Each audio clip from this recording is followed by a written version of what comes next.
Hello students, welcome back to the our channel. Now we are going to discuss about electric field lines. ठीक है बच्चों, previous lecture में हमने क्या सीखा था? हमने सिर्फ और सिर्फ इलेक्ट्रिक फील्ड लाइंस का जनरल इंट्रोडक्शन किया कि इलेक्ट्रिक फील्ड लाइंस होती क्या है, electric field lines are the imaginary lines, क्यों यूज की जाती है, electric field lines are use for represent electric field. ठीक है, इलेक्ट्रिक फील्ड को रिप्रेजेंट करने के लिए हम इलेक्ट्रिक फील्ड लाइंस का यूज करते हैं. अब इलेक्ट्रिक फील्ड लाइंस के ऊपर किस तरीके से क्वेश्चंस बन सकते हैं, उन सभी क्वेश्चंस को हम आज के लेक्चर में डिस्कस करने वाले हैं. सो बिना किसी बकवास के आ जाते हैं अपने डायरेक्ट टॉपिक पर, जिसका नाम है इलेक्ट्रिक फील्ड लाइन. इसका नाम है इलेक्ट्रिक फील्ड लाइंस. ठीक है बच्चों, इलेक्ट्रिक फील्ड लाइंस. अब इलेक्ट्रिक फील्ड लाइंस पर डिफरेंट कैटेगरीज है, इनकी अलग अलग प्रॉपर्टीज है. हर एक प्रॉपर्टीज पर, इलेक्ट्रिक फील्ड लाइंस की हर एक प्रॉपर्टीज पर हर एक तरीके से क्वेश्चंस बन सकते हैं. उन सभी क्वेश्चंस को आज हम डील करने वाले हैं. सारी प्रॉपर्टीज को मैं एक बार आपके यहाँ पर सामने शो करता हूँ. उन सभी प्रॉपर्टी से किस तरीके से रिलेटेड क्वेश्चंस बन सकते हैं, उन सभी के बारे में आज हम डील करने वाले हैं. तो सबसे पहले सीधे डायरेक्ट चले हम हमारे टॉपिक पर. और इंट्रोडक्शन में आपको इसका प्रीवियस लेक्चर में दे चुका हूं. ठीक है, इंट्रोडक्शन में कोई खास नहीं कि electric field lines are the imaginary line which represent the electric field. ठीक है, इलेक्ट्रिक फील्ड किसी भी चार्ज की चारों तरफ इलेक्ट्रिक फील्ड होता है, ये तो आपको पता है. लेकिन किस तरीके से इलेक्ट्रिक फील्ड होता है, उसे कैसे रिप्रेजेंट किया जाए, तो रिप्रेजेंट करने के लिए एक नया टर्म इनोवेट हुई, जिसका नाम था इलेक्ट्रिक फील्ड लाइंस. ठीक है, तो बात करते हैं इलेक्ट्रिक फील्ड लाइंस के बारे में. ओके बच्चों, अब अगर मैं बात करूं इलेक्ट्रिक फील्ड लाइंस की, तो आपने अभी तक और जब हमने चार्ज की स्टार्टिंग में इंट्रोडक्शन लिया था तब भी हमने एक चीज देखी थी कि फर्स्ट प्रॉपर्टी लिखे इलेक्ट्रिक फील्ड लाइंस या field lines always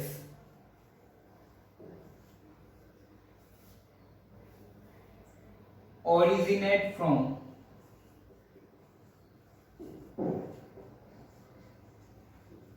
positive charge and terminate at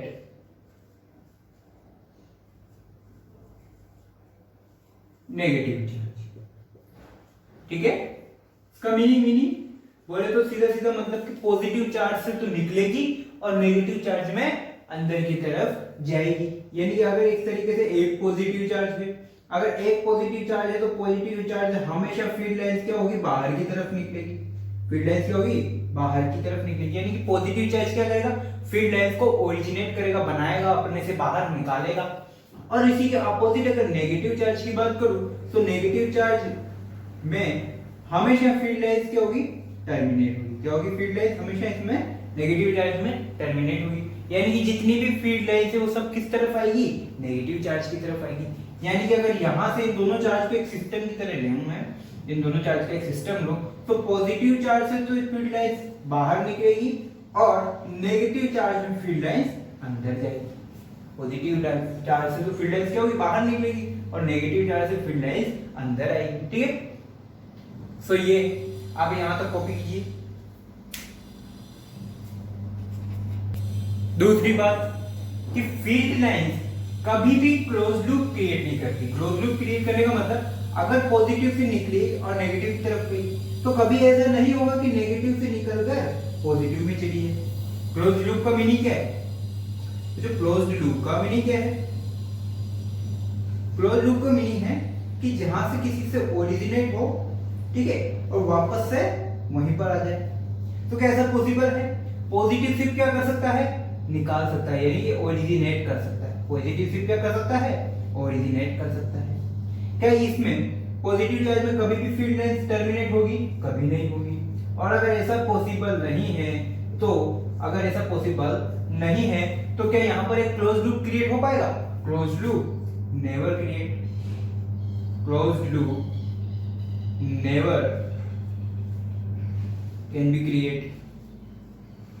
यानी कि कभी भी यहाँ पे क्लोज लूप क्रिएट हो ऐसा पॉसिबिलिटी नहीं। ठीक है, तो field lines originate from positive charge and terminate at negative charge. हमेशा कहां बनेगी, पॉजिटिव चार्ज से तो बाहर निकलेगी और नेगेटिव चार्ज में एंटर होगी। और अगर ऐसा है, लेकिन आपने बच्चों को देखा है जब आपने बचपन में, कहां पे, बचपन में सदियों पहले 10th स्टैंडर्ड में, ओहो तो मैं 11th की चीज याद नहीं, अब 10th स्टैंडर्ड पे पहुंच गया। याद है मैग्नेटिक फील्ड लाइंस पढ़ी थी, और मैग्नेटिक फील्ड लाइंस पढ़ी थी है, नॉर्थ से निकल रही साउथ में एंटर हो रही, वापस एक क्लोज लूप बन रहा था याद है मैग्नेट के अंदर।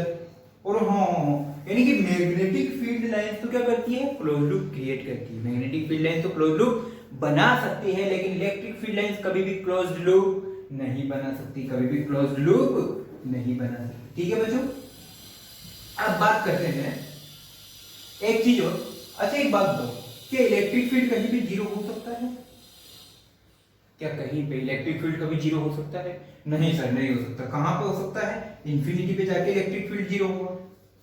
तो अगर पर्टिकुलर किसी चार्ज के लिए बात करता हूं मैं, मान लो इसी की बात करें, ठीक है, इसी चार्ज की बात करता हूं, तो क्या इसकी जो इलेक्ट्रिक फील्ड लाइन से ये कभी खत्म होगी?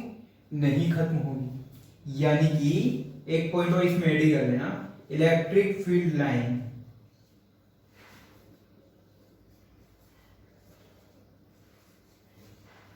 Finish at infinity. कहां पे खत्म होगी? इंफिनिटी पे जाके खत्म होगी। क्योंकि अगर इस वर्ड, इस लाइन का मीनिंग क्या है बच्चों, कि इलेक्ट्रिक फील्ड लाइंस खत्म हो गई, इलेक्ट्रिक फील्ड लाइंस खत्म होगी, इसका मतलब वहां पे कोई इलेक्ट्रिक फील्ड नहीं, वहां पर कोई इलेक्ट्रिक फील्ड नहीं है। सपोज ये एक पॉजिटिव चार्ज उठा के लेके आता हूं, ठीक है, ये क्या लेके आया, एक पॉजिटिव चार्ज उठा के लेके आया। अब इस पॉजिटिव चार्ज की इलेक्ट्रिक फील्ड लाइंस किसी एक पर्टिकुलर पॉइंट पर खत्म मानता हूं। मैं क्या मानता हूं, इस पॉजिटिव इलेक्ट्रिक, जो पॉजिटिव चार्ज है इसकी इलेक्ट्रिक फील्ड लाइन यहां पे खत्म हो गई, यहां पे खत्म हो गई। इसका मीनिंग कि यहां पर इलेक्ट्रिक फील्ड क्या है, जीरो। जब इलेक्ट्रिक फील्ड ही नहीं है तो उसे रिप्रेजेंट करने के लिए इलेक्ट्रिक फील्ड लाइंस कैसे लाओगे यार? तो इलेक्ट्रिक फील्ड नहीं है, इसका मतलब इलेक्ट्रिक फील्ड लाइंस भी नहीं है। अब अगर इलेक्ट्रिक फील्ड जीरो कहां होता है सर, ये तो इंफिनिटी पॉसिबल है, क्योंकि आपने जस्ट मुझे पढ़ाया था, जस्ट के ऊपर आर स्क्वायर से, याद है? और आर इंफिनिटी रखा था, इलेक्ट्रिक फील्ड जीरो रखा था, ग्राफ खेले थे। और बहुत बढ़िया। So electric field line zero कब होगी? इलेक्ट्रिक फील्ड जीरो कब होगा? जब इलेक्ट्रिक फील्ड लाइंस गायब हो जाए। या इलेक्ट्रिक फील्ड जीरो, इसका मीनिंग क्या, कि वहां पर कोई इलेक्ट्रिक फील्ड लाइंस नहीं है। और ये कहां पॉसिबल है? At infinity. कहां पॉसिबल है ये? At infinity. यानी कि रियली की अगर बात करूं, इन एक्चुअली में ऐसा पॉसिबल नहीं है। एक्चुअली में ऐसा पॉसिबल नहीं है कि इंफिनिटी पे जाके क्या हो रहा है मुझे क्या पता, इंफिनिटी पे जाके क्या हो रहा है मुझे क्या मालूम। ठीक है, that is the first point. इससे रिलेटेड कुछ क्वेश्चंस है वो मैं करके बता देता हूं आपको।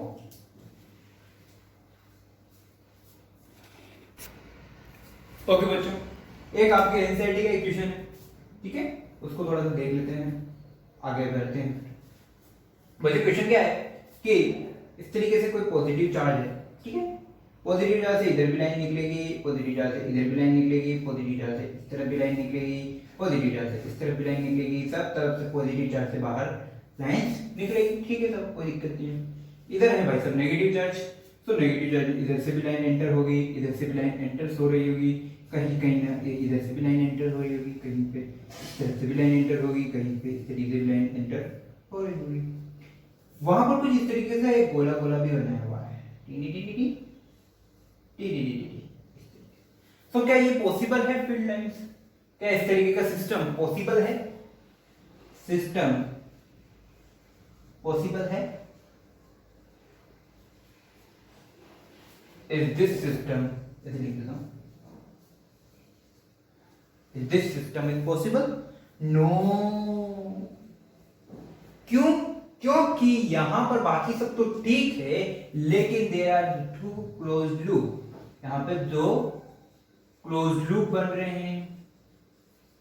यहां पे क्या हो रहा है? दो क्लोज लूप बन रहे हैं जो कि पॉसिबल नहीं है, which is not possible, which is not possible. ठीक है, तो इसका मतलब ये सिस्टम पॉसिबल नहीं है, ये सिस्टम पॉसिबल नहीं। ये इक्वेशंस, ये फील्ड लाइंस जो आपने ड्रॉ करी है गलत है।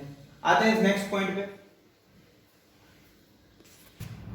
भाई जो बात करते हैं सेकंड पॉइंट की, सेकंड पॉइंट में क्या कहा गया है, number of field lines should magnitude number of field lines shows magnitude of a charge and high density due to this shows magnitude of electric field. ये चीज मैं आपको पहले ही बता चुका हूं कि जितनी ज्यादा नंबर ऑफ फील्ड लाइंस होगी उतनी ज्यादा डेंसिटी होगी, और वो डेंसिटी क्या शो करेगी, इलेक्ट्रिक फील्ड का मैग्नीट्यूड शो करेगी। वो डेंसिटी क्या शो करेगी, इलेक्ट्रिक फील्ड का मैग्नीट्यूड। और जो नंबर ऑफ फील्ड लाइंस है वो क्या शो करेगी, चार्ज का मैग्नीट्यूड। जहां पे चार्ज ज्यादा वहां पे नंबर ऑफ फील्ड लाइंस भी ज्यादा, ठीक है, कोई दिक्कत नहीं है। दूसरी बात, अगर ये तो बात हुई इलेक्ट्रिक फील्ड के मैग्नीट्यूड की, अगर मान लो किसी पर्टिकुलर पॉइंट पर मुझे निकालनी है इलेक्ट्रिक फील्ड की डायरेक्शन, तो मैं क्या करूंगा, उस पॉइंट पर क्या करूंगा, एक टेंजेंट ड्रॉ करूंगा। उस पॉइंट पर क्या करूंगा, एक टेंजेंट ड्रॉ करूंगा, ठीक है। दूसरी बात कि फील्ड लाइंस, ये जो फील्ड लाइंस मैं ड्रॉ कर रहा हूं वो फील्ड लाइंस कभी भी एक दूसरे को इंटरसेक्ट नहीं करेगी। फील्ड लाइंस कभी भी एक दूसरे को इंटरसेक्ट नहीं करेगी। इसी क्वेश्चंस को मैं किसी एक एग्जांपल के हेल्प से समझते हैं। देखो बच्चों, अब होगा क्या कि मान लो यहाँ पर कोई दो चार्ज है, दो चार्ज इसलिए ले रहा हूं मैं, उसका रीजन बताता हूं आपको, ठीक है। एक प्लस ले लिया और एक माइनस ले लिया, या एक ही ले, चलो प्लस ले लिया माइनस ले लिया, कोई दिक्कत वाली बात नहीं है। कुछ इस तरीके से यहाँ पर फील्ड लाइंस निकल रही है, कुछ इस तरीके से यहाँ पे फील्ड लाइंस निकल रहा है, कोई दिक्कत वाली बात नहीं है। एक फील्ड लाइंस मैंने यहाँ निकाल दी, एक फील्ड लाइन मैंने इस तरीके से निकाल दी, और एक फील्ड लाइन यहाँ पे कहीं पे आ रही है, ये माइनस और ये भी इंटर हो रही है, ठीक है। तो ये फील्ड लाइंस है। अब मैं क्या कह रहे, जितनी ज्यादा number of field lines, suppose कि इसमें से इस तरीके से नंबर ऑफ फील्ड लाइंस यहाँ क्या है, ज्यादा है, यानी कि इस प्लस का चार्ज जो है, ये प्लस क्यू है, ये प्लस क्यू बड़ा है माइनस क्यू से। इन दोनों की वैल्यू क्या होगी, अलग अलग होगी, और अलग अलग तो होगी, लेकिन मैग्नीट्यूड किसका ज्यादा है, जिसकी डेंसिटी या जिसकी नंबर ऑफ फील्ड लाइंस ज्यादा है। इसकी नंबर ऑफ फील्ड लाइंस ज्यादा है, तो ये इसका मैग्नीट्यूड ज्यादा होगा, यानी कि ये जो प्लस वाला चार्ज है क्या होगा, बड़ा होगा इन कंपैरिजन टू माइनस वाला चार्ज। दूसरी बात कि जितनी ज्यादा डेंसिटीज होगी, अब इसकी डेंसिटी ज्यादा होगी, भाई नंबर ऑफ फील्ड लाइंस ज्यादा, तो उसकी वहां पर डेंसिटी भी ज्यादा, और अगर डेंसिटी ज्यादा तो इलेक्ट्रिक फील्ड इसका ज्यादा होगा, इसका इलेक्ट्रिक फील्ड क्या होगा, इसका इलेक्ट्रिक फील्ड क्या होगा, कम होगा। दूसरी बात, सपोज मुझे इस पर्टिकुलर इस पॉइंट पर क्या निकालनी, इलेक्ट्रिक फील्ड की डायरेक्शन, तो क्या करूं, डायरेक्ट में इस पर एक टेंजेंट ड्रॉ कर देता हूं। सपोज एक बार इसको थोड़ा सा और अच्छे से समझते हैं।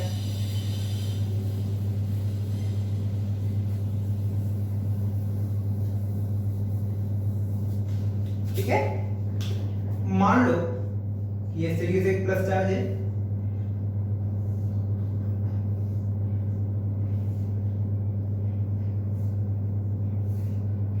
इस तरीके से यहां पर इसकी फील्ड लाइंस निकल रही है, ठीक है। अब इसकी डेंसिटी बहुत ज्यादा है, इसकी डेंसिटी ज्यादा है, इसकी इलेक्ट्रिक फील्ड काफी ज्यादा है। अब मुझे होगा क्या, मान लो किसी ने मुझे पूछा कि इस पॉइंट पर, इस P पॉइंट पर आप निकालो इलेक्ट्रिक फील्ड की डायरेक्शन, इस P पॉइंट पर आप क्या निकालो, इलेक्ट्रिक फील्ड की डायरेक्शन। तो मैं क्या करूंगा, इस P पॉइंट पे गया और यहां से सीधा एक टेंजेंट ड्रॉ कर दिया, एक टेंजेंट ड्रॉ कर। तो ये टेंजेंट की डायरेक्शन ये क्या शो करेगी, इलेक्ट्रिक फील्ड को शो करेगी। सपोज आपको यहां निकालनी है इस Q पॉइंट पर, इस Q पॉइंट पे जाओ और एक सीधी सी इलेक्ट्रिक फील्ड की टेंजेंट ड्रॉ कर दो। ये जो टेंजेंट है ये क्या शो करेगी, इलेक्ट्रिक फील्ड की डायरेक्शन शो करेगी Q पॉइंट के लिए। यहां आ जाओ, मान लो ये R पॉइंट है, इस R पॉइंट पे आपको इलेक्ट्रिक फील्ड ये 2 3, अच्छा इस R पॉइंट पर ये इलेक्ट्रिक फील्ड की डायरेक्शन निकल रही है, ठीक है। यानी किसी भी फील्ड लाइंस पर आप इलेक्ट्रिक फील्ड की डायरेक्शन निकाल सकते हो, बशर्ते आप क्या करना है, बस उस फील्ड लाइन पर जाना है, उस पॉइंट पर एक टेंजेंट ड्रॉ कर देनी है। दूसरी बात, मुझे क्या कभी ऐसा पॉसिबल है,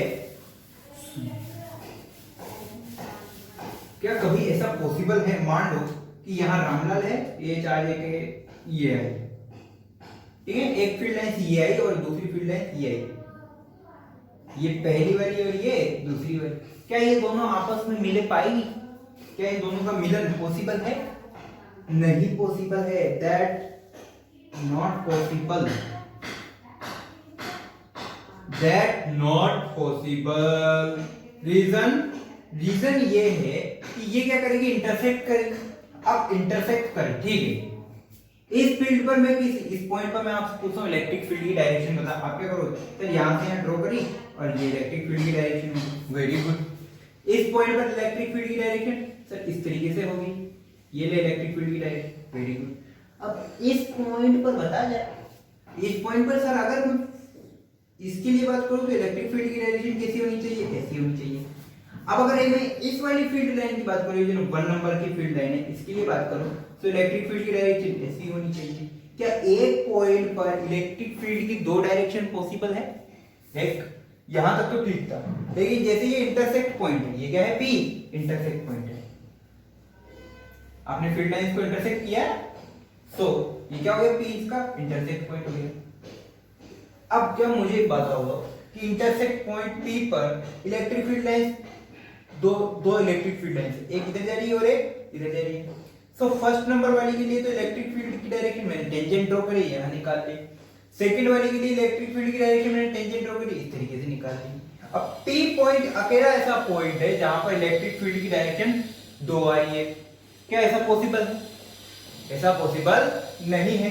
इसका मतलब ये चीज क्या है, रॉन्ग है। ये चीज क्या है, रॉन्ग है, इनकरेक्ट है। यानी कि कभी भी दो फील्ड लाइंस एक दूसरे को इंटरसेक्ट आपस में नहीं कर सकती। कभी भी दो फील्ड लाइंस एक दूसरे को आपस में इंटरसेक्ट नहीं कर सकती, ये पॉसिबल नहीं है। सेकंड पॉइंट कॉपी करो।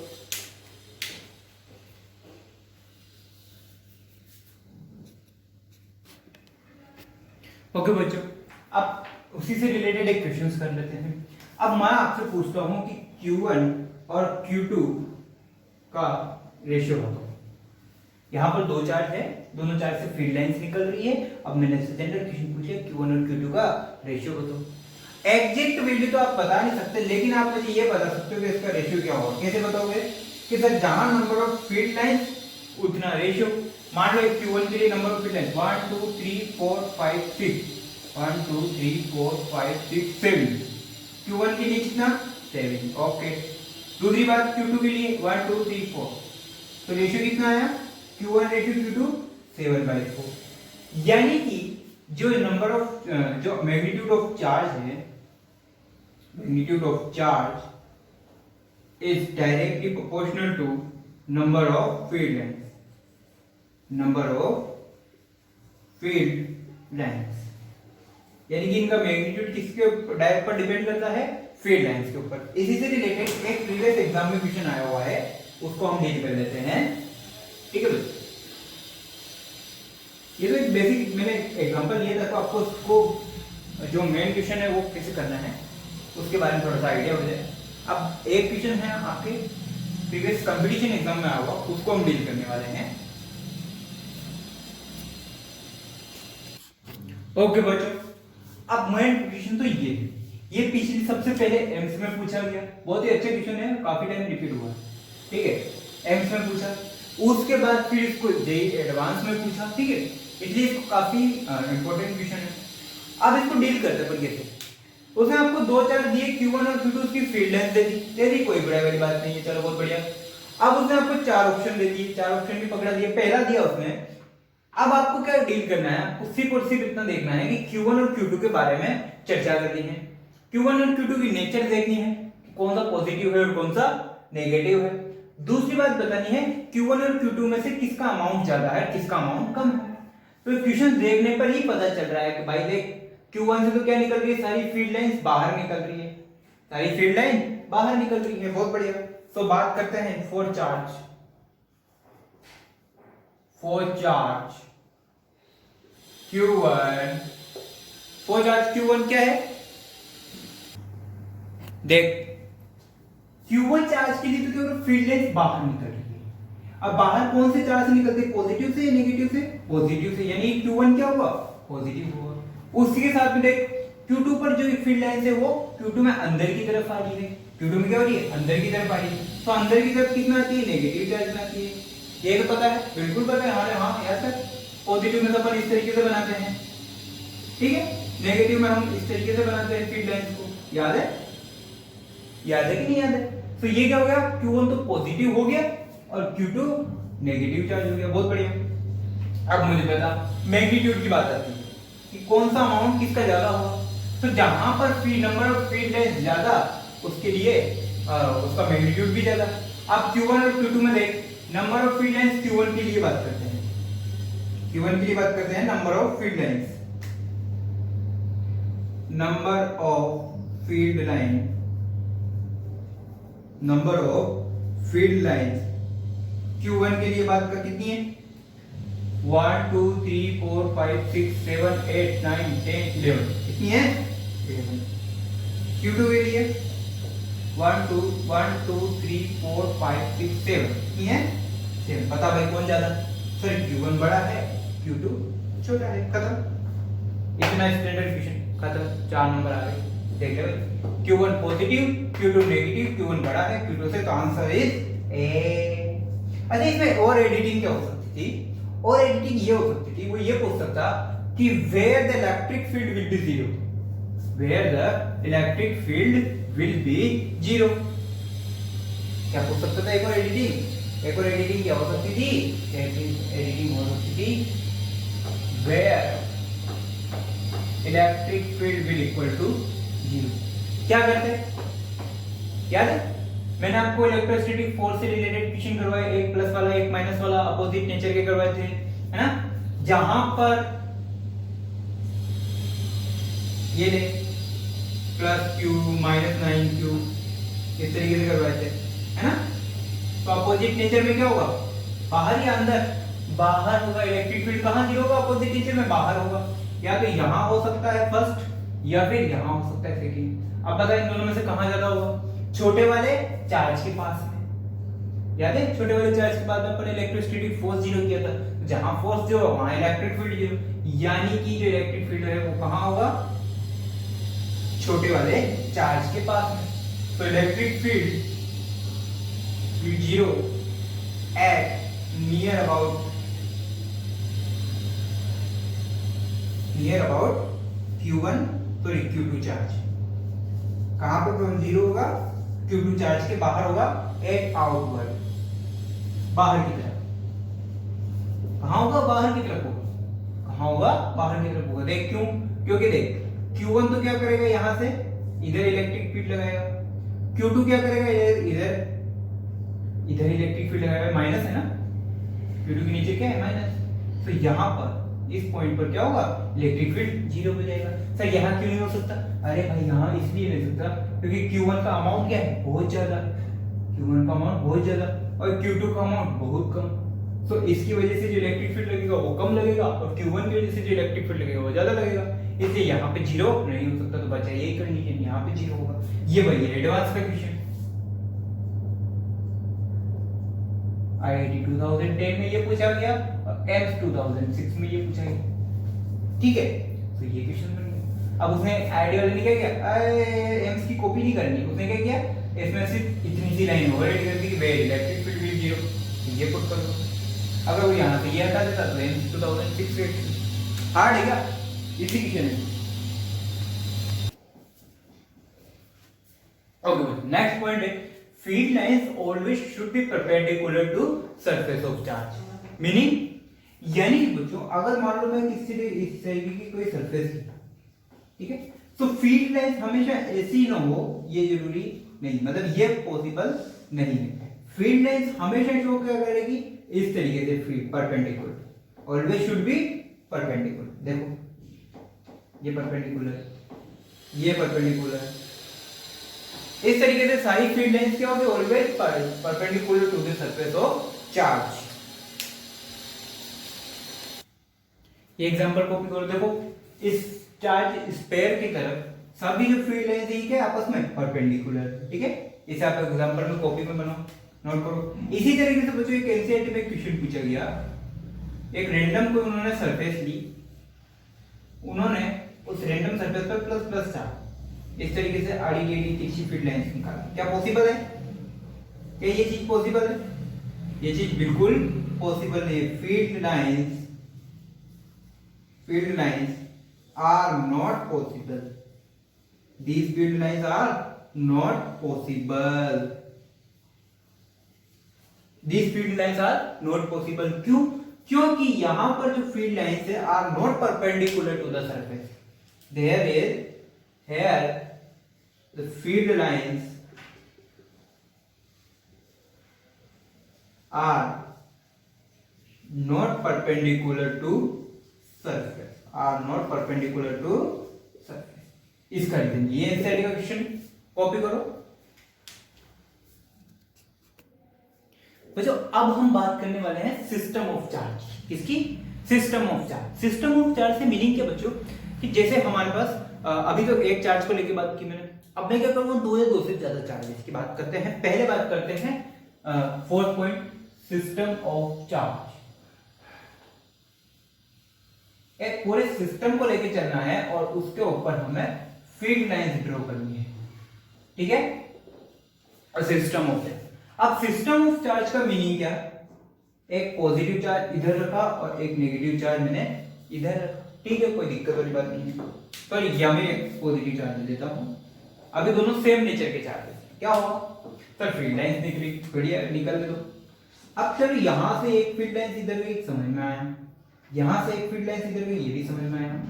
एक फील्ड लाइंस इधर गई, ये भी समझ में आया। एक फील्ड लाइंस इस तरह से गई, वो भी समझ में आया। ये फील्ड लाइंस इधर से गई, ये भी समझ में आया, ठीक है। सिमिलरली इधर से एक फील्ड लाइन गई, ये समझ में आया। इधर से एक फील्ड लाइन बाहर गई, ओ सॉरी, अब ठीक है, हाँ ठीक है। एक फील्ड लाइन इधर गई, एक फील्ड लाइन इधर गई, एक फील्ड लाइन, ओके, एक फील्ड लाइन इधर गई, ये भी समझ में आया। लेकिन अब इधर से निकलने वाली फील्ड लाइन, क्या ये पॉसिबल है? क्या ये पॉसिबल है? भाई ये वाली फील्ड लाइन किधर जाएगी? इधर जाएगी, इधर को जाएगी। भाई यहां से कोई फील्ड लाइन निकलेगी तो क्या किधर की तरफ जाएगी? इधर से इस तरह की शेप बनाएगी, ठीक है। यहां से अगर कोई फील्ड लाइन निकलेगी तो वो इस तरीके से शेप बनाएगी। सिमिलरली ये वाला चार्ज भी तो अपनी फील्ड लाइंस निकालेगा ना यार, और हाँ, तो ये वाला चार्ज भी इस तरीके से फील्ड लाइंस निकालेगा। अब अगर देखो ये वाला चार्ज इधर से फील्ड लाइंस निकालेगा, फिर मार कर देंगे।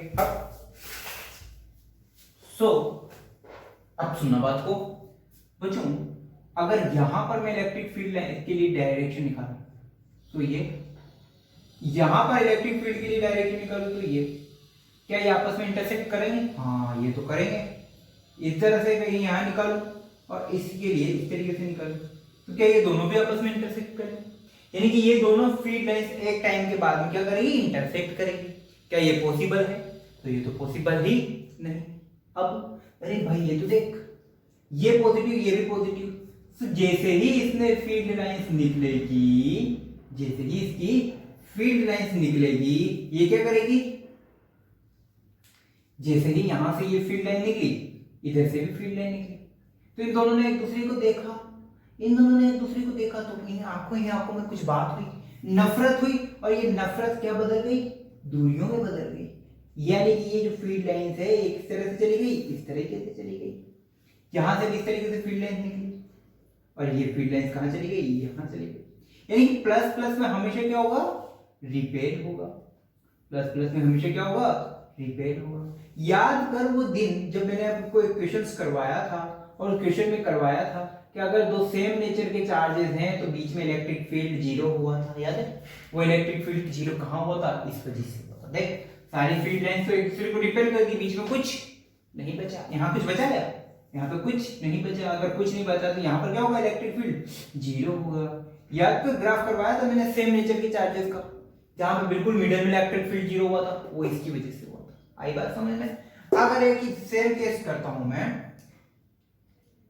सेम केस करता हूं, एक प्लस ले लेता हूं, एक माइनस ले लेता हूं, एक प्लस लिया, एक माइनस लिया। अब अगर ये बात करी मैंने तो क्या होगा?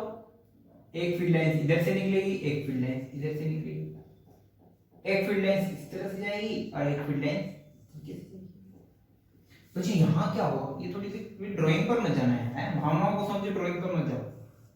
ये फील्ड लाइन, अब ये क्या होगा कि यहां से जो फील्ड लाइन निकलेगी, आप दोनों अपोजिट हैं, निगाहों में बात होगी तो क्या इन दोनों की नजरों में आपस में मिलन होगा? हाँ, यानी कि ये क्या करेंगे? अपनी तरफ अट्रैक्ट करेंगे।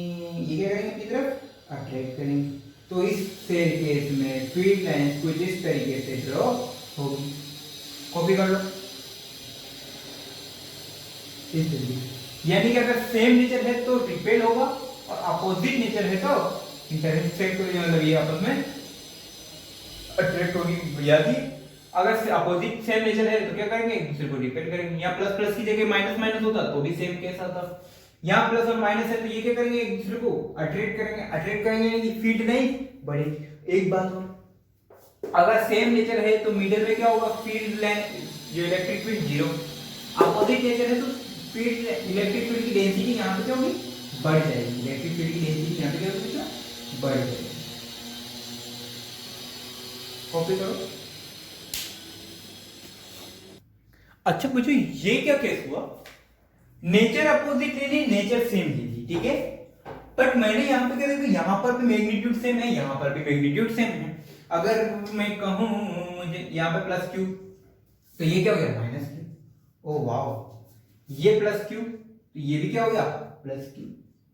ये क्या हुआ बच्चों, याद है ग्राफ, जब मैंने इलेक्ट्रिक फील्ड के ग्राफ ड्रॉ करवाए तो एक बार तो हमने केस लिया जब नेचर भी सेम हो और मैग्नीट्यूड भी सेम हो। दूसरी बार हमने केस लिया जब नेचर अपोजिट हो बट मैग्नीट्यूड सेम हो।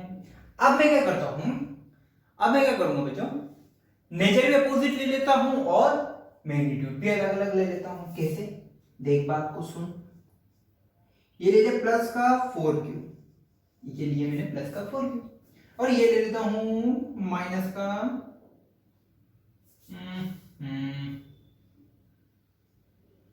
माइनस का 2q ले लेते हैं। ये ले लेते हैं माइनस का 2q, ठीक है, ओके हो जाएगा, हो जाएगा सर, कोई दिक्कत वाली बात नहीं है। अब बात करते हैं यहां से पॉइंट चार्जेस की। ये हो गए चार्जेस। अब बच्चों होगा क्या, अब अगर ये बड़ा अमाउंट है, ये छोटा अमाउंट है, तो यहां से फील्ड लाइंस में ज्यादा निकाल देता हूं, यहां से फील्ड लाइंस कम बना दूंगा। भाई नंबर ऑफ फील्ड लाइंस यहां ज्यादा कर दूंगा, इसका मतलब इसका मैग्नीट्यूड ज्यादा हो जाएगा। नंबर ऑफ फील्ड लाइंस यहां कम कर दूंगा तो इसका मैग्नीट्यूड कम हो जाएगा। करके देखो, अच्छा लगता है, बहुत बढ़िया। ये प्लस 4 से बाहर निकलते, बिल्कुल दिक्कत है, सही बना रहा हूं सर, आप गलत हो ही नहीं सकते कभी। वेरी गुड, थैंक यू इतना विश्वास रखने के लिए। ये इस तरीके से बनेगी, ये इस तरीके से जाएगी। यहां कितनी बना देता हूं मैं, 1 2 3 4 5 6 7 8, ओके ठीक है। इधर बना देता हूं 4 बना देता हूं, है ना। ऐसा नहीं कि 2 है तो मैं 4 बने, यहां 4 था तो 2 8। आप चाहे जितनी नंबर ऑफ फील्ड लाइंस बना सकते हो, बस ध्यान रखना कि यहाँ पर नंबर ऑफ फील्ड लाइंस ज्यादा होनी चाहिए, यहाँ पर नंबर ऑफ फील्ड लाइंस कम होनी चाहिए। ऐसा हो जाएगा क्या, बिल्कुल हो जाएगा, कोई दिक्कत वाली बात नहीं। अब बात करते हैं इन दोनों।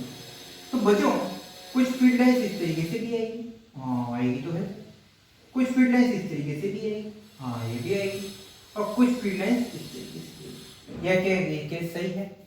अगर मैं इस तरीके से देखूं तो यहाँ पर तो ये केस सही है। अगर मैं पास बैठ के देखता हूँ, यहाँ पर खड़ा हुआ मैं, टिक टिक टिक टिक टिक टिक टिक टिक, यहाँ पे खड़ा हूँ। अब यहाँ से देखता हूँ तो ये तो बिल्कुल सही है। भाई देखो, ये प्लस माइनस 2q चार्ज है, ये इसको थोड़ा सा साइड में लिख देता हूँ मैं, plus q plus 4q, okay. अब ये प्लस 4q चार्ज है, ये माइनस 2q चार्ज है। इसका अमाउंट ज्यादा है तो इसके यहाँ नंबर ऑफ फील्ड लाइंस ज्यादा है, वेरी गुड। इसका अमाउंट कम है तो इसके नंबर ऑफ फील्ड लाइंस कम है। ये नेगेटिव है तो फील्ड लाइंस इधर एंटर हो रही है, ये पॉजिटिव है तो सारी फील्ड लाइंस यहां से बाहर निकल रही है, ठीक है। लेकिन बच्चों अगर मैं बात यहां क्या बात कर रहा हूं, दो इंडिविजुअल चार्जेस की, किसकी, दो अलग अलग चार्ज की। एक प्लस q की, प्लस 4q की बात कर रहा हूं, एक माइनस 2q की बात कर रहा हूं। यानी कि यहां मैं सिस्टम सिस्टम नहीं खेल रहा, यहां पर क्या खेल रहा हूं, ओनली अलग अलग। हम दोनों हैं अलग अलग, हम दोनों हैं जुदा जुदा। अब बात करता हूं मैं थोड़ी सी दूर जाके, यहां पर बेटा, यहां से मुझे ये क्या दिखेगा बच्चों, एक सिस्टम दिखेगा। यहां से मुझे पूरा क्या दिखेगा, एक सिस्टम दिखेगा।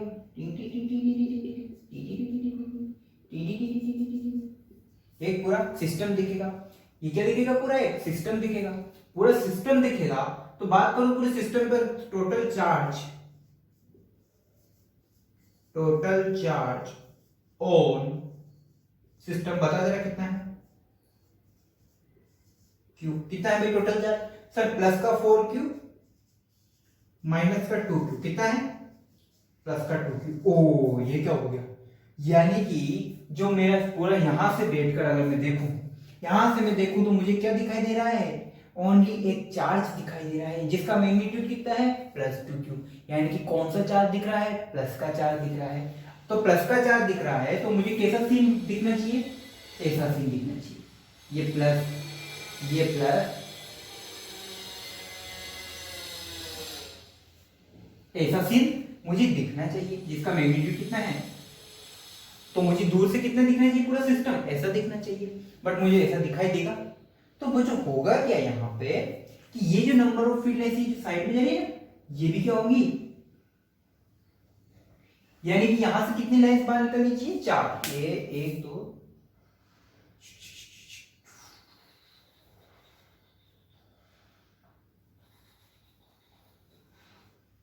1 2 3 4 ऐसा कुछ, इसको थोड़ा सा सही से ड्रॉ कर देता हूं मैं।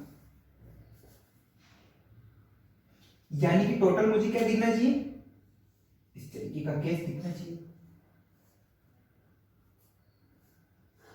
क्या दिखना चाहिए, सिमेट्रिक वे में नंबर ऑफ फील्ड लाइंस बाहर निकलती हुई दिखनी चाहिए। क्या यहां से ऐसा पॉसिबल नहीं, पॉसिबल है। तो बच्चों होगा क्या, ये जो फील्ड लाइन है ये कुछ इस तरीके से दिखेगी, ये जो फील्ड लाइन है ये कुछ इस तरीके से शेप में दिखाई देगी, कि कुछ इस तरीके से बाहर निकलती हुई दिखाई देगी। अब ये पूरा सिस्टम देखो 1 2 3 एंड ये 4, ये इंटरसेक्ट करवा दी मैंने गलती से, ये 4 इस तरीके से भाई बकायदा according to the nature of this charges, इन दोनों चार्जेस की नेचर की बात करूं तो क्या होगा कि सर इतनी ही भाई, इसको यूटिलाइज करने के लिए कितना अमाउंट चाहिए, इसका +2q अमाउंट चाहिए।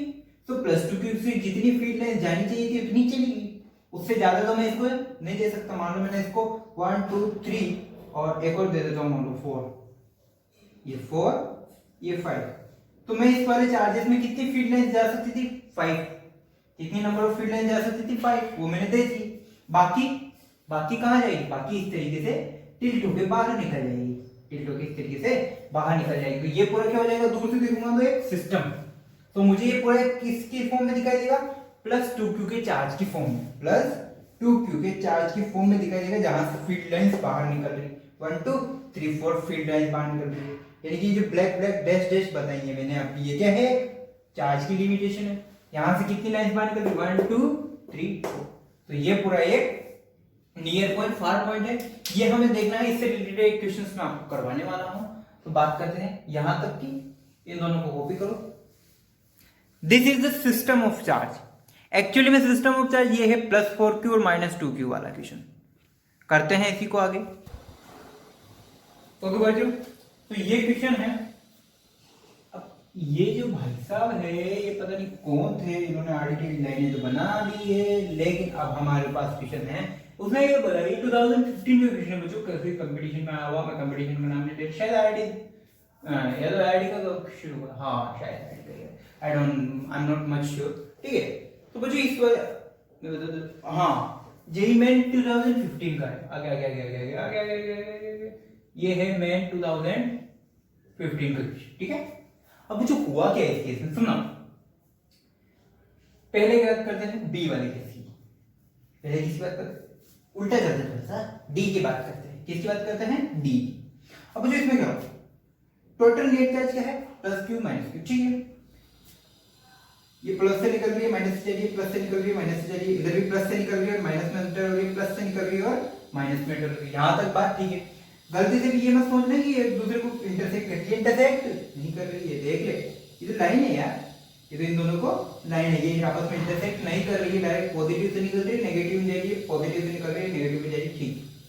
यहां तक का काम ठीक, इधर आओ, ये क्या चीज है यार, ये क्या चीज, यानी कि टोटल नेट कितना होना चाहिए, नेट चार्ज कितना है यहाँ पे, 0, नेट चार्ज 0 है। अब यहां तक तो ठीक है, ये मैं कहां से देख रहा हूँ, नियर से देख रहा हूँ, कहां देख रहा हूँ, नियर से। अब मैं दूर जाके देखूंगा तो क्या होगा, यहां दूर जाके देखूंगा तो यहां पर नेट चार्ज कितना है, 0। अगर नेट चार्ज 0 है यानी कि यहां से कोई फील्ड लाइन बाहर नहीं निकलनी चाहिए।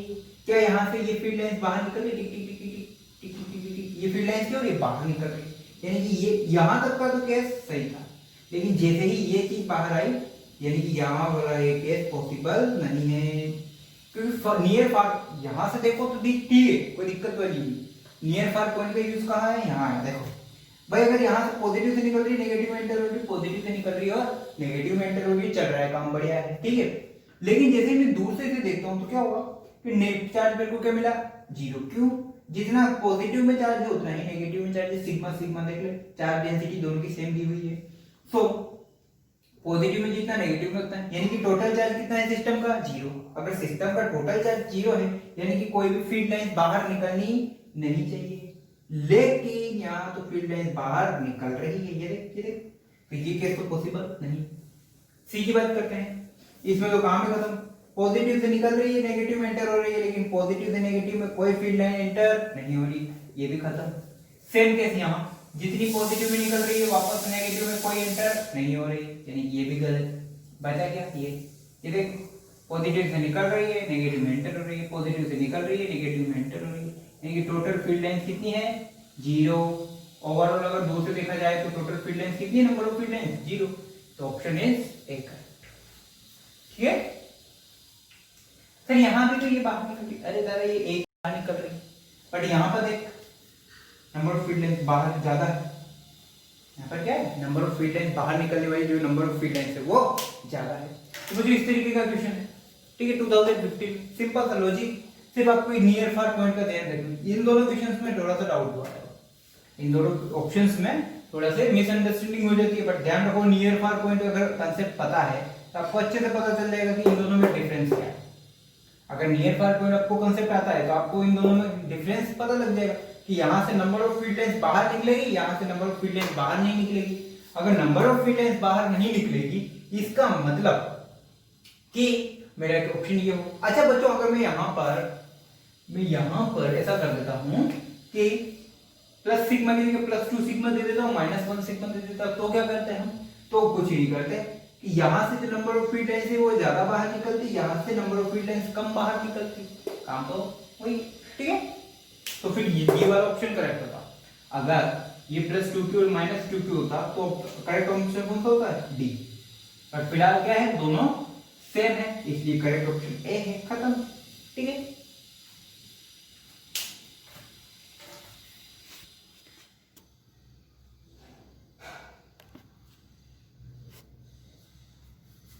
अब सुनो क्वेश्चन को।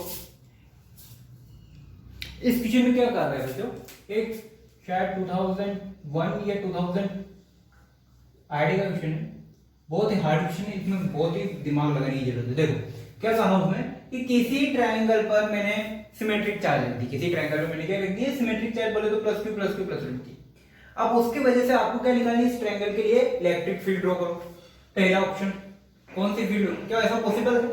अरे भाई जब प्लस में से बाहर निकल रही है ये तो समझ में आता है, प्लस से बाहर निकल रही है ये तो समझ में आता है, लेकिन वापस प्लस में ही कौन एंटर करता है भाई, तो ये वाला ऑप्शन तो देखते ही गलत। बी की बात करते हैं, सॉरी बी को थोड़ी सी देर छोड़ देते हैं, सी की बात करते हैं। देख ये तो ठीक है कि प्लस से बाहर निकल रही फील्ड लाइन सारी, यहाँ पे भी प्लस से बाहर निकल रही है, यहाँ पे भी प्लस से बाहर निकल रही है, लेकिन ये बीच में सर्कल कैसे आया भाई, ये तो क्लोज्ड लूप है, ये तो क्या है, क्लोज्ड लूप। और क्लोज्ड लूप तो मेरे इलेक्ट्रिक फील्ड लाइंस में बनता ही नहीं है, ये भी गलत है। डी की बात करते हैं, ये वापस से वही क्लोज्ड लूप, तो क्लोज्ड लूप तो वापस से मेरे बनता ही नहीं। बात करते हैं बी की, देख यहां से अगर मैं बात करूं, सब फील्ड लाइंस, सब चार्ज जो है बाहर निकल रही फील्ड लाइंस, सारी फील्ड लाइंस क्या हो रही है, बाहर निकल रही है। यहाँ भी +q चार्ज है, यहाँ भी +q चार्ज है, और यहाँ भी +q चार्ज है। सबकी डेंसिटी भी लगभग बराबर है, क्योंकि चार्ज क्या है, अमाउंट में भी बराबर है, सब में मैग्नीट्यूड क्या है, चार्ज का बराबर है। तो अगर मैं बात करूं, इसको इससे मिलाऊं, इसको इससे मिलाऊं और इसको इससे मिलाऊं, तो जो इस ट्रायंगल के लिए जो इलेक्ट्रिक फील्ड लाइंस होगी वो क्या कुछ इस तरीके से होगी, तो करेक्ट ऑप्शन भी है। कौन सा रॉकेट साइंस है भाई, ठीक है। एक लास्ट क्वेश्चन कर लेते हैं, उसके बाद इलेक्ट्रिक फील्ड लाइंस आपका खत्म। ओके बच्चों, लास्ट प्रॉपर्टी लिखते हैं इलेक्ट्रिक फील्ड लाइंस की। नंबर मेरे को ध्यान नहीं रख सकते या जो भी है अपने अकॉर्डिंग डालना। पर बात करते हैं टॉपिक की। Under the electrostatic condition inside the conductor electric field is 0, that's why inside the conductor electric field lines are absent. कहने का मीनिंग क्या है कि किसी भी कंडक्टर के अंदर, किसी भी कंडक्टर के अंदर कभी भी मैं इलेक्ट्रिक फील्ड लाइंस बनाता नहीं हूं, हमेशा क्या बनाता हूं, कंडक्टर के परपेंडिकुलर इलेक्ट्रिक फील्ड लाइंस बनाता हूं, याद है इस तरीके से, है ना। तो हमेशा मैं क्या बनाता हूं, सरफेस के परपेंडिकुलर बनाता हूं। कभी मैंने ऐसी कोशिश नहीं करी कि अंदर जो है मैं इलेक्ट्रिक फील्ड लाइंस ड्रॉ करूं। क्यों? रीजन ये है कि इलेक्ट्रोस्टैटिक कंडीशन में, किसमें बात करता हूं, इलेक्ट्रोस्टैटिक्स, किसकी बात करनी है, इलेक्ट्रोस्टैटिक। क्यों, उसका भी रीजन मैं बताने वाला हूं, पर फिलहाल बात करते हैं under the electrostatic condition. Electrostatic condition का मीनिंग कि चार्ज क्या है, charge is in rest, charge क्या है, रेस्ट में है, यानी कि velocity of q is equal to 0, velocity of q is equal to 0। So इस way under the electrostatic condition inside the conductor electric field will be 0, यानी कि हमेशा इलेक्ट्रोस्टैटिक के केस में कंडक्टर के अंदर जो इलेक्ट्रिक फील्ड है वो कितना होगा, 0। कंडक्टर के अंदर जो इलेक्ट्रिक फील्ड है वो क्या होगा, 0। अगर इलेक्ट्रिक फील्ड 0, इसका मतलब know field lines, know field lines. भाई जहां इलेक्ट्रिक फील्ड 0 वहां इलेक्ट्रिक फील्ड लाइंस की कोई जरूरत नहीं है। तो अब मैंने आपसे हमेशा केसेस में, सभी में जितने भी केसेस लिए सब में क्या किया, चार्ज सरफेस के बाहर इलेक्ट्रिक फील्ड लाइंस ड्रॉ करी, सरफेस के अंदर जो है कोई भी इलेक्ट्रिक फील्ड लाइंस ड्रॉ नहीं करी, किसी भी कंडक्टर के अंदर मैंने इलेक्ट्रिक फील्ड लाइन ड्रॉ नहीं करी। रीजन उसका यही है कि भाई अंदर तो इलेक्ट्रिक फील्ड 0 है, अंदर तो इलेक्ट्रिक फील्ड 0 है, और अगर अंदर इलेक्ट्रिक फील्ड 0 है तो वहां पर फील्ड लाइंस काय को ड्रॉ करने लगा। अच्छा ये केस बच्चों सभी लोग ऐसे कहते हैं कि हमेशा ऑलवेज ऐसा होगा, बट हमेशा ऐसा हो ये जरूरी नहीं। ये सिर्फ किसके लिए जरूरी है, इलेक्ट्रोस्टैटिक कंडीशन के लिए। क्यों, रीजन क्यों, क्योंकि अगर चार्ज रेस्ट में है तब तो ऐसा होगा, पॉसिबल है, ठीक है। लेकिन अगर चार्ज मूवमेंट करने लग गया, चार्ज क्या कर गया, charge in motion, charge in motion. अब अगर याद है चार्ज इन मोशन, इस तरीके से मैंने चार्ज करवाया q, उसको इलेक्ट्रिक फील्ड में रखा, उसको इलेक्ट्रिक फील्ड में रखा तो उस पर F फोर्स लगा। अगर इस चार्ज के लिए इलेक्ट्रॉन लिया तो अपोजिट डायरेक्शन में फोर्स लगा था, याद है। तो बच्चों भाई ये तो सारे इलेक्ट्रॉन क्या हो जाएंगे, मान लो यहाँ पर इलेक्ट्रॉन है, चार्ज की सबसे बड़ा एग्जांपल लिया इलेक्ट्रॉन। अब इलेक्ट्रॉन को फोर्स क्या लग रहा है, क्या एक ही इलेक्ट्रॉन पर लग रहा है, सभी इलेक्ट्रॉन पर, सभी इलेक्ट्रॉन पर, यानी कि सारे के सारे इलेक्ट्रॉन क्या करेंगे, एक ही डायरेक्शन में मूवमेंट स्टार्ट करेंगे। यहाँ जो इलेक्ट्रॉन था वो भी इधर मूवमेंट, यहाँ जो इलेक्ट्रॉन था वो भी इधर मूवमेंट, यहाँ जो इलेक्ट्रॉन था वो भी इधर मूवमेंट, सारे के सारे इलेक्ट्रॉन ने किधर, एक ही डायरेक्शन में मूवमेंट स्टार्ट कर दिया। अगर सारे इलेक्ट्रॉन एक ही डायरेक्शन में मूवमेंट स्टार्ट कर दिए, इसका मतलब करंट क्या हो गया, करंट। अगर इलेक्ट्रॉन सेम डायरेक्शन में मूवमेंट कर रहे हैं और सारे इलेक्ट्रॉन एक ही डायरेक्शन में मूवमेंट कर रहे हैं, यानी कि क्या बात कर रहे हो आप, करंट की बात कर रहे हो। किसकी बात करने लग गए, करंट की बात करने लग गए। तो आपको क्या पढ़ने लग गया, फिर इलेक्ट्रोडायनेमिक्स आ गया आपके, क्या इलेक्ट्रोडायनेमिक्स हो गई। इलेक्ट्रोडायनेमिक्स होगी तो वहां पर इलेक्ट्रिक फील्ड 0 नहीं है, यानी कि ये सिर्फ और सिर्फ किसके लिए पॉसिबल है, इलेक्ट्रिक फील्ड के लिए, सॉरी इलेक्ट्रोस्टैटिक के केस। किसके लिए पॉसिबल है, इलेक्ट्रोस्टैटिक के केस के लिए ये पॉसिबल है, ठीक है।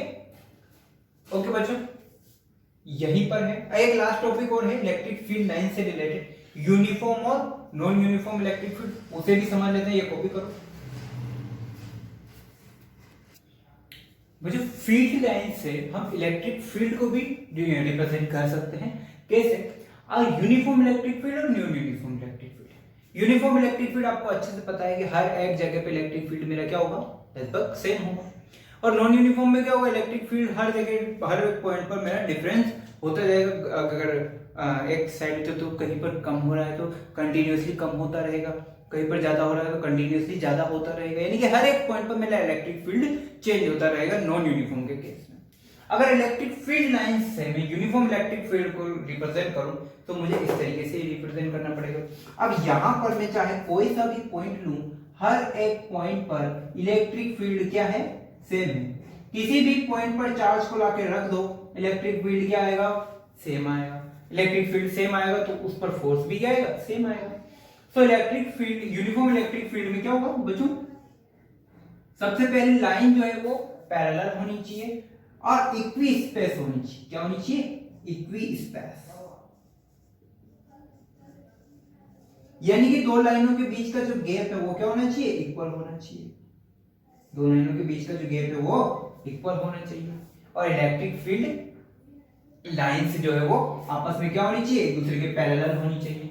सिमिलरली तो नॉन यूनिफॉर्म की बात करूं, कोई इक्विस्पेस नहीं, कोई पैरेलल लाइन नहीं, सब क्या होगी, एक किसी पॉइंट की तरफ इस तरीके से हाई डेंस होती रहेगी। यानी कि किसी पॉइंट पर तो डेंसिटी क्या होगी, ज्यादा हो जाएगी, किसी पॉइंट पर तो डेंसिटी क्या हो जाएगी, ज्यादा हो जाएगी।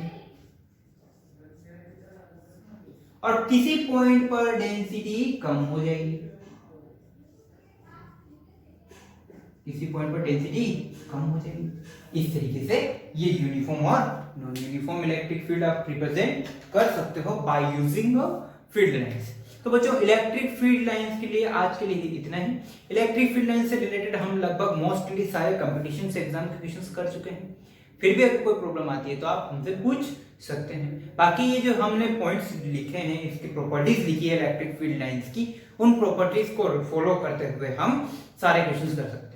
मोस्टली सबसे इंपॉर्टेंट प्रॉपर्टी हमने क्या पढ़ी, सबसे इंपॉर्टेंट प्रॉपर्टी जो हमने पढ़ी है वो है नियर एंड फार पॉइंट वाली। उसी से रिलेटेड क्वेश्चंस हमेशा आते हैं। और नियर एंड फार पॉइंट को अगर आप अप्लाई करना सीख गए हो तो आप उससे रिलेटेड क्वेश्चंस कर सकते हो, क्योंकि घुमाने जो कंपटीशन एग्जाम में क्वेश्चन घुमाएगा वो कहां से घुमाएगा, इलेक्ट्रिक फील्ड लाइन से। कहां से घुमाएगा, sorry near and far point वाले से। तो आपको पता होना चाहिए कि नियर एंड फार पॉइंट में सबसे पहले आपको क्या डिनोट करना है, आपको देखना है कि जो चार्जेस डिस्ट्रीब्यूशन है वो सेम है या इक्वल। जैसे प्लस क्यू माइनस क्यू है तो नेट इलेक्ट्रिक फील्ड जीरो।